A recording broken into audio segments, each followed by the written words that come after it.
and welcome back to my YouTube channel. If it is your first time joining us, welcome. I really do hope that you stay, you subscribe, and you become a part of the ZeeX family.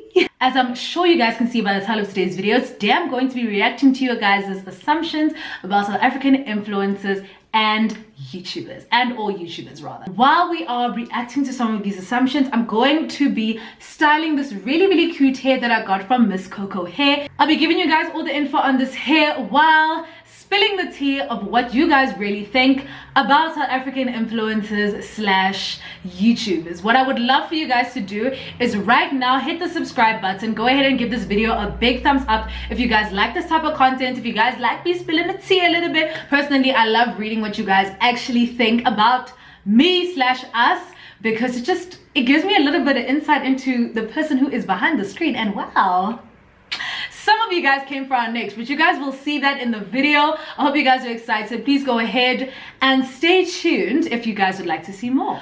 Before we get into all the tea spilling, I do want to give you guys the specs on this hair. This hair is from Mscoco hair. I have done a video with them before. They are the lovely company that sent me my 8-inch bob, but today we are trying some kinky curls. I think this is in the length 22 inches. It is kinky curly, as I've said, and it is a 360 lace wig. They sent it to me as a wig, which is really nice. All that I did here was to bleach the knots, and then I also did do a little bit of plucking at the front, which I think did make quite a difference. So as you guys can see, this wig is super full, which is obviously great. When it comes to kinky curls, the hair can get really big. So if you are not a person who is good with curls, I do think that this texture may not be for you, but Mscoco has a lot of different textures on their website, so you guys can go and check those out. But this is definitely for your girl who loves to be bold, who likes to be extra, who likes to make an entrance. Let me tell you, this hair is going to be the one for you. When it comes to shedding, it is important to note that the hair is kinky curly, so the curls are a little bit tighter, which means when you are detangling, you're really going to need to get in there, which does make the hair shed a little bit more. It's nothing that I was concerned about because it is kinky curls anyways, and so I expected it. But more importantly, the hair is super full, so again, nothing to worry about, because I mean, I feel like this wig is going to last me my whole life. Like, I actually don't see a point where this wig is going to actually start balding, which I really like. And I love the fact that I didn't have to pluck too much, which again is a positive, because it means that the frontal is not going to bald anytime soon. With all that being said, I'm going to leave all the information to this hair and to the hair company in the description box below, so definitely do check that out right now if you guys would like to purchase, or check out all their other styles. Guys, they have really beautiful wigs. I've had some people actually buy from Mscoco and let me know that the reviews are 10 out of 10, so I definitely do recommend this hairstyle for you guys. And without further ado, let's get straight into this video. I know you guys are tired of hearing me ramble. You guys want to get into the tea. Let's go. Okay guys, we're gonna get straight into the video. As you guys can see, the hair is sort of looking a little bit yeah a lot at the moment, but do not worry, we are still gonna tame it. We need to sort of bring it back to life. It's a little bit dry, it has a few knots in it. So let's get straight into the assumptions, and then while we are doing the assumptions, we're gonna be doing my hair as well. You guys gonna be multitasking today. Okay, so the first assumption is that it's not jokes and it's hella hard. Babe, it is not jokes and it is hella hard. Also though, not everybody does influencing and like being a YouTuber. Not everyone does it full time, so I don't want to say it's not jokes for everyone, because for some people I'm sure it is jokes, but for me personally, I'll tell you that it's not jokes and it is hella hard. As an influencer, your job is never done, baby. You need to be making content all the time because you want to keep your pages alive and you want to keep your engagement high. You need to be constantly thinking of new things that people are into. You need to be constantly keeping up to date, watching what other people are doing, both locally and internationally. It's a lot. The next one is sponsorship is difficult if you are not connected. Wow. Okay, there's two sides to this coin, because let me actually put my towel on. For me, my take on this is that I genuinely feel like sponsorships, having connections, in any industry, having connections is always what's going to get you sponsorships, is what's going to secure a bag for you. That's just that on that. But in the same way, what's really great about the influencer industry is that because our work is on public platforms and brands can see for themselves our authentic engagement, and they can see our content for themselves without us having to actually go and approach them. I won't say a lot of the time, but some of the time, especially if you have like a big following, or not even a big following, a substantial following, and you have high engagement, I feel like you will always get noticed. And especially if you have good quality content, having connections is obviously going to help you get sponsorships. But I don't feel like you should feel discouraged if you don't have connections per se, because I still think you can get brand deals without necessarily knowing a lot of people. But I think it's beneficial to have connections. Like, connections will be the way to secure a bag, and that's just that on that. The next one says, you guys need to work 10 times harder than overseas influencers to be recognized. Listen, I feel like we definitely do, also because this industry is relatively new, so like brands don't really get it and brands don't understand it. And in the same way, like, we also have a huge problem when it comes to access. Like, a lot of South Africans aren't able to access the internet and stuff like that. So with the people that we do have and that are able to actually follow us and see our content, we actually need a push, especially, let's not say just to create the nice content to get followers. That's one thing, but to actually get brands to see the value of what we're doing. I mean, I do find it is harder, because now you have to now prove to them why is it that we should even use influencers and not just mainstream marketing, which is what works in South Africa for a large part, because like stuff like TV ads and stuff are more accessible to people than your Instagram and your Twitter and so on and so forth. I just want to let everyone know it is best to work with this hair when it's not on your head, because as you guys can see, your girl is struggling. As you guys can also see, the curls are coming out now that they are dry. I haven't completely saturated the hair just because I don't got the time to do all of that, but I feel like this is enough for what I'm trying to achieve here. So yeah, the next assumption is that you get a lot of free goodies, makeup, clothes, hair. Definitely we do get a lot of free stuff. I'm not even gonna lie there, because you get a lot of free stuff. I thought getting free stuff was the be all and end all of life. Like, obviously when I first started it, I was doing it for fun, but then when I saw people were getting stuff, I'm like, oh my word, I want to get stuff. It's really nice to get PR packages, especially because when it comes to things like hair, I don't have to ever buy my own weaves. When it comes to makeup, a lot of the time, like when I'm running out, another brand will say press drop, or like random things that you think you won't need but then you end up needing them. You just need to make sure that you are keeping track, because living in excess and having a large amount of stuff, like you only have one face, you only have one pair of lips, you only have, you know, one face to wear all this makeup. So you also think about stuff like you actually just need to give some stuff away, like wigs. I have a lot of wigs, and like I'm always giving them away to family, friends and stuff like that, because I only have one head. The next one is that some don't want to share tips and tricks to make your channel a success. I think what she's trying to say is that some people don't want to share tips and tricks on how to be successful on their channel. I feel like specifically South African YouTubers, I think a lot of people are willing to share knowledge. I'm yet to come across, well, the people that I've met, I haven't met anyone who is like stingy with knowledge. I don't really know what influencers. I feel like people who just are influencers are a little bit different, but I'll say from the point of YouTubers, everyone is really willing to help, because I think the industry is still growing, so everyone is trying to put everyone else on so that we can all flourish together, which is really great. I know for myself, I'm definitely always willing to help people, but I also am a big fan of people knowing that you need to help yourself at some point, guys. It's not every day someone needs to come and say a step by step of how they did every single thing to get to where they are. I think there's nothing wrong with asking, where do you get this from? How do you do this? But also do your own research. Like, go and look on YouTube, where do people get non-copyrighted music? Go and look on YouTube, what software do people use to edit?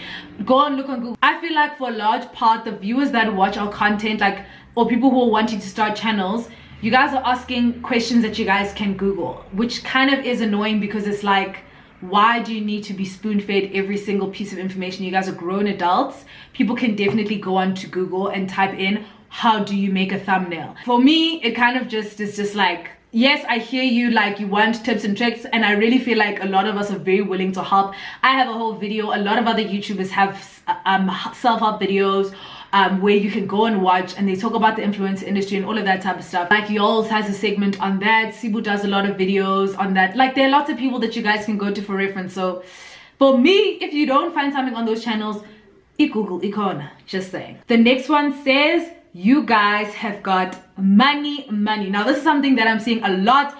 People are saying you guys get paid a lot of money, you guys get bag, y'all get paid. Guys, personally, I'm not getting the money that I feel like is being spoken about here. Like the money that's being spoken about here sounds like it's thousands. For me personally, I'll speak about YouTube first. YouTube AdSense money, guys, is peanuts. Honestly, for me, there are YouTubers, I have heard of YouTubers that actually make quite a bit of money on AdSense, but I'm not that YouTuber. I'm not making thousands and thousands and thousands of rands on AdSense. And while we are at that, watch the ad.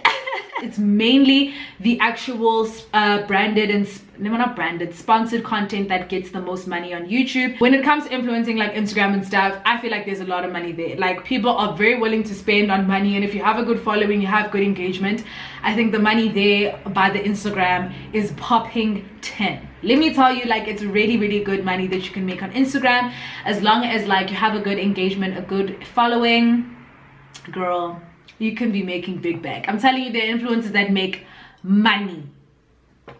Money, okay? There's another one here that says you all know each other. When it comes to YouTubers, I will say I watch a lot of South African YouTube. I know a lot of YouTubers that may not even know me, you know. But when it comes to influencers as well, I don't feel like I know like everybody, and I don't feel like everybody knows everybody. But what I will tell you is that sometimes people know you very well, but when they see you, they Ray Charles, all of a Satan, they have amnesia. I know you and I know you know me, okay? That's all I'm gonna say. And you can tell those people try to act fresh, it's fine, but just know that I see you seeing me and ignoring me and acting like you don't now.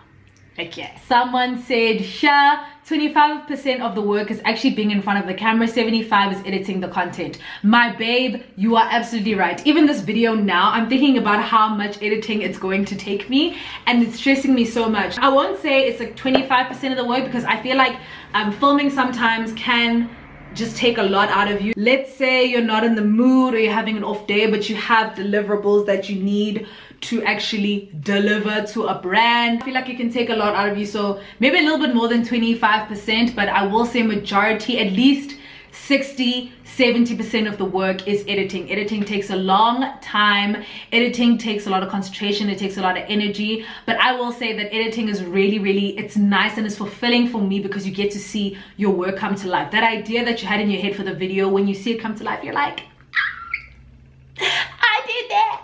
The next assumption is that you don't earn more than 10K per month. I don't know if you're talking about me personally. Personally, I won't be disclosing my income on YouTube, but I'm making a good amount of money. But I will just let you know that there are many influencers in South Africa that are going way above 10,000 Rand a month. That's all I'm gonna tell you, because like people, guys, in South Africa have money. I mean, influencers in South Africa have money. Don't nyats. Like, you guys need to not nyats. Another person's assumption here is that you get to meet a lot of South African celebrities. What I've noticed in the South African influencer market is that celebrities and influencers have sort of meshed into one thing. And I find that very interesting, because although like I get it, celebrities have influence, so innately they are influencers, it confuses me when we're all like doing the same campaigns. I don't know, I just don't get it. Personally, I don't get it. I feel like in South Africa we have like this weird thing where we don't, like, the people that you would think were celebrities are not celebrities. They're really like influencers. Like the influencers I feel like in South Africa are celebrities. I honestly do think so. Like a lot of influencers here are so well known to the point where they can be classified as celebrities. I find it sometimes that we blur the line between influence and celebrity. I obviously understand that celebrities will come to events with influencers, like you will go to an event and you'll see a celebrity there. That makes sense to me. But like I don't know, Kasenzi campaigns is fun. It becomes a little bit weird, but that's none of my business. Someone says it's a lot of fun, hard work to do, but it's a lot of fun. Personally, fun employed. I'm enjoying my life right now. I'm living my best life. You know, minus school, you know, if we could just subtract school from it, I'm absolutely enjoying it. The next is that people expect you to have money all the time. I feel like that is so true. I feel like people will just come on here and be like, Zama, please can you do more hauls? Zama, please can you show us more outfits? Zama, please show us more looks. Zama, please show us this product. Please show us this product. And I get it. Honestly, I get it because I know it's coming from a genuine place and it's coming from the right place. It's not coming from a place of all snacks or anything. But I just want everyone to understand that when you guys ask influencers to do all of this stuff, you need to understand and ask yourselves, where's this money coming from? For me, those things, I'm just like, it's not every week a haul. It's not every week new foundation.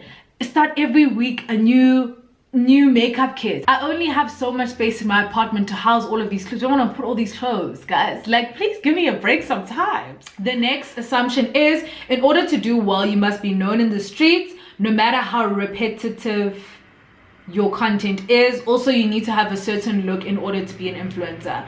So the first one, I'll say that you need to be known in the streets. I think that is, again, it's one of those things that helps. For example, if you're on YouTube and you have a big following on Instagram, it's going to be way easier for you to do well on YouTube than it's going to be for somebody who doesn't have a big following on Instagram, let's say. But it doesn't mean that you're not going to do well on YouTube. I genuinely don't think that. I think that's a misconception.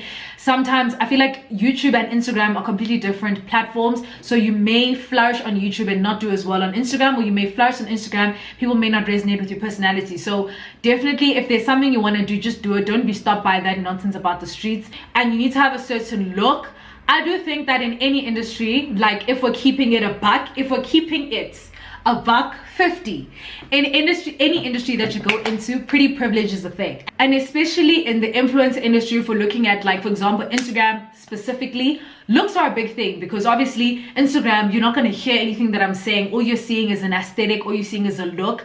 You're not getting an insight into my personality. So there, I definitely think that looks become a huge, well, let me not say a huge factor, but looks do play a part. Like, pretty privilege is a thing. But again, don't let those things derail you, because I don't feel like you need to buy, everyone buys into it. You get what I'm saying? So if you have a bomb personality and you bring that to your Instagram page, I think that you can still really do well on Instagram. But I think that YouTube, it isn't one of those platforms where you need to have a certain look, or you need to talk a certain way, or you need to do a certain thing. I think that there are so many people on YouTube, and I feel like there is somebody for everyone. So I don't feel like everybody wants to see an aesthetically pleasing background and aesthetically lights, the camera, the makeup, muriri. Like, everybody doesn't want to see that. Some people just want to see somebody just living their life, want to see vlogs, like people just candidly living their lives. So in that sense, I don't feel like on YouTube it's one of those superficial platforms. Oh, okay, there's one that says they are consistent until they get sponsorships, then you'll only see a video from them once in a while. Yikes! Hey, now I think that is,